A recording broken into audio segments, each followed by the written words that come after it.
Hi fitness friends and family. Today in this video, I'm going to be talking about 5 fat loss tips that have worked for me and will hopefully work for you as well. The very first fat loss tip I'm going to offer you today is water. Drink water.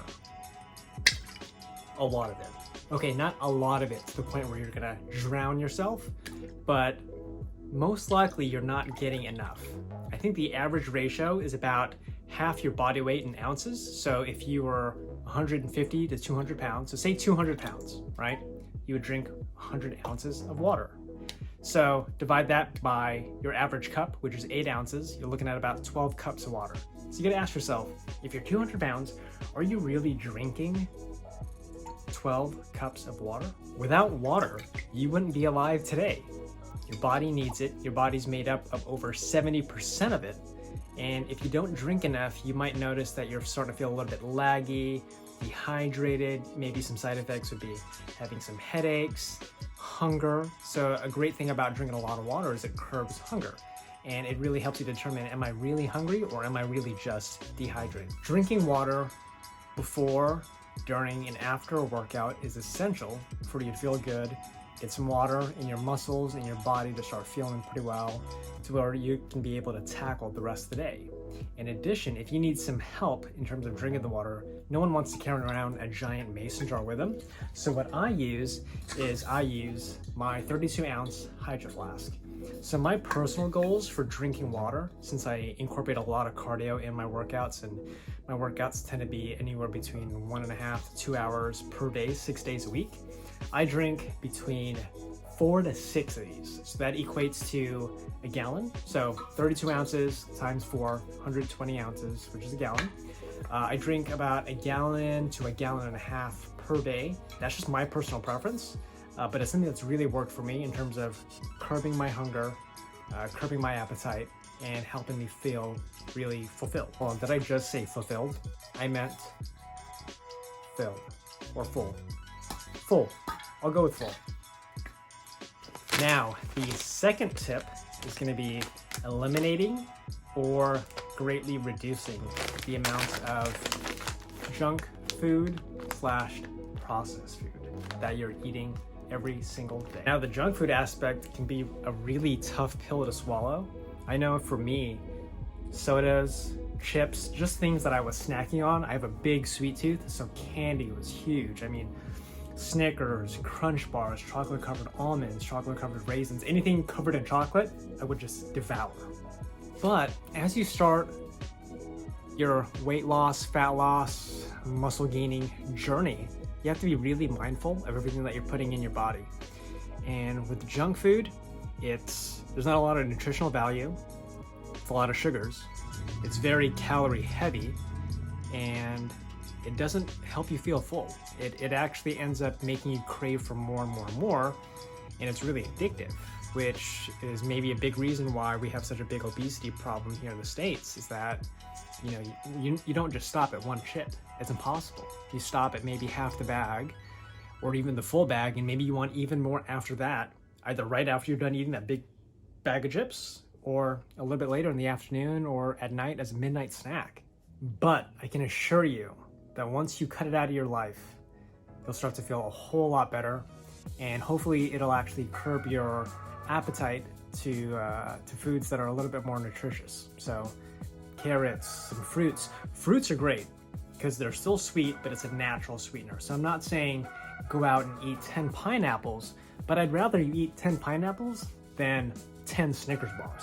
Also, for the drinks. So I was notorious for Cokes, sweet teas, iced teas. I loved anything sweet, cold, sugary, especially on a hot day. I want to suggest some alternatives. So maybe some ice water with some lemon or cucumber with spearmint, or look at other sources. So maybe instead of doing a soda, you do an iced tea with a little bit of lemon and honey and sugar, as opposed to the really, really, really sugar carbonated iced teas like brisk iced tea, which I would down a lot. The third tip for fat loss would be intermittent fasting. Intermittent fasting is an interesting topic. I haven't done a standalone video on it, but I've done it for for about 8 years, since 2012 to now.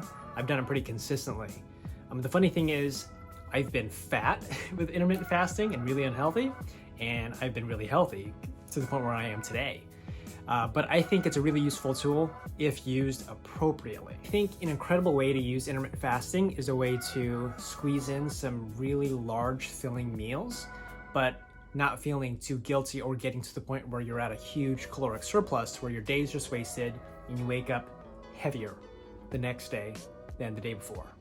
So an example of using intermittent fasting to your benefit is instead of eating 3 meals a day, so breakfast, lunch, dinner, of course with your snacks in between if you are a snacker like I am, with intermittent fasting, so for my personal window, it's from 12 p.m. to 8 p.m. So I don't do anything for breakfast. I load up on a ton of water, which helps me feel full, some teas, and some coffee. But at noon, I have a really big lunch, which is great. And then I have some snacks in between, and then I have a really big dinner.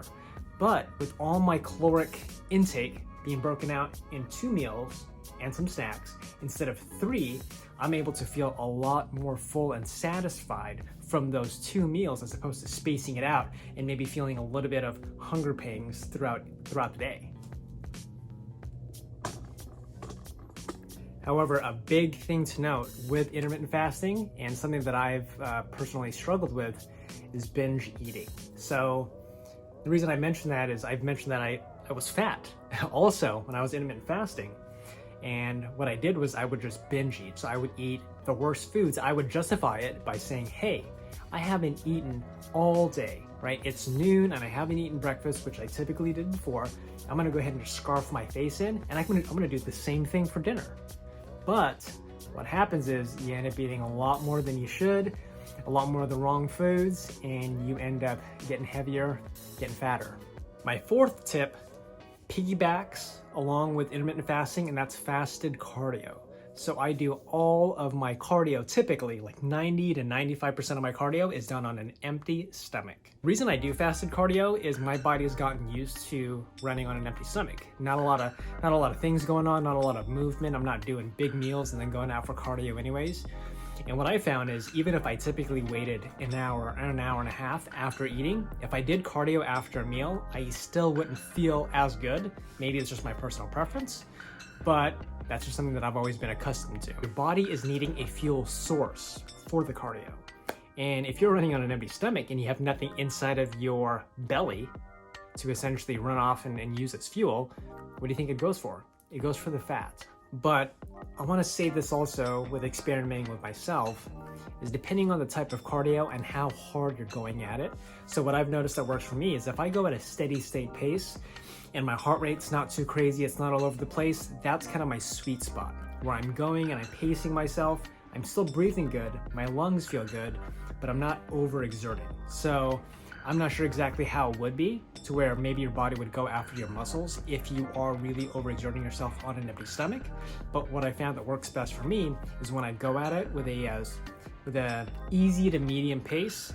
I'm still burning a sweat and I'm still getting pretty warm and my body's getting warmed up, but I'm not going 100% all the time, every time on fasted cardio. Last tip, which I think is one of the biggest, is knowing yourself and knowing your environment. So I'll give you an example from me is right now in my townhome in Anchorage, Alaska, it's me and my wife, and we have 2 of her siblings staying with us. So we're all grown adults, we're all over the age of 20.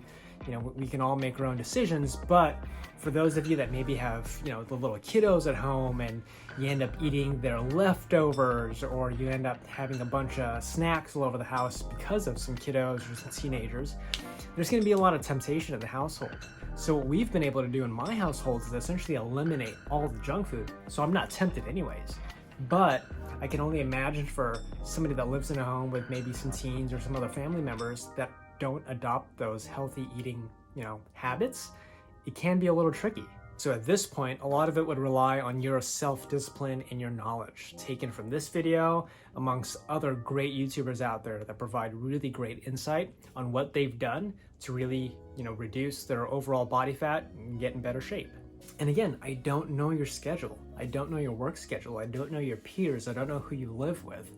I can tell you for a fact that when I was at my heaviest, so right now I'm about 5'7", and at the heaviest I weighed, around the 180 range. When I got to that point, I didn't really want to step on the scale. You can't really blame me. I just didn't want to look at myself in the mirror and acknowledge about, how big I've gotten and how disappointed I was with myself. But I can assure you that when I was my heaviest, I was working with some coworkers that didn't have the best habits, that would drink a decent amount of alcohol, but junk food and fast food and McDonald's. It was just, everything was all over the place, and I ended up just partaking in it, which then led to me gaining so much weight. Just a combination of, the fat loss tips that I've included, but also knowing yourself, knowing when to change your environment, and, sticking to your guns. So if you're going out with some coworkers for lunch and everyone's getting the same thing, everyone's getting burgers and fries or chicken wings, which I loved before, maybe opting for a salad. You may be the sore green thumb sticking out of the crowd, but stick to your guns. I mean, if this is something you're really serious about and you really want to change your life and you really want to get in the best shape of your life, you're going to have to make some sacrifices. You're going to have to make some adjustments. But I can assure you, it's going to be so worth it at the end. Just to recap, first tip, drink a lot of water. Second tip, eliminate or reduce the amount of junk food you're intaking in. Third tip, intermittent fasting. Fourth tip, fasted cardio. And the fifth tip, knowing yourself, knowing your environment, and knowing when to change it and what adjustments to make to fit your new goal-oriented lifestyle. Really hope you found value in this video, and as always, if you liked it, you found value, please give it a thumbs up. Please subscribe if you haven't already. If you are one of my first 8 subscribers or 9 subscribers, whatever I have now, thank you so much for the support. And also, feel free to engage with me. I've included my links to my Facebook and my Instagram. I just created a TikTok, so I got to put it all on there, but feel free to engage with me. This video was as a result of one of my Instagram posts when I mentioned some video ideas, and the first person that mentioned it said, hey, I think you should do a video on 5 fat loss tips, and that's exactly what I did. And the next video I actually have on my schedule is from another person that I met on Instagram, and they suggested I do my own personal journey, and that's what I'm going to do later this week. It's going to be a mix of some hard evidence and some things that I've done, including the 5 fat loss tips that I've done and I mentioned today in this video, but also my personal journey and what led me to want to even take fitness and take this life by the horns and run with it. On a last note, thanks for watching. I had a lot of fun doing this video, and if you have any questions, feel free to interact with me. I love interacting with you guys. It gives me life and it gives me energy. So thanks. See you next time.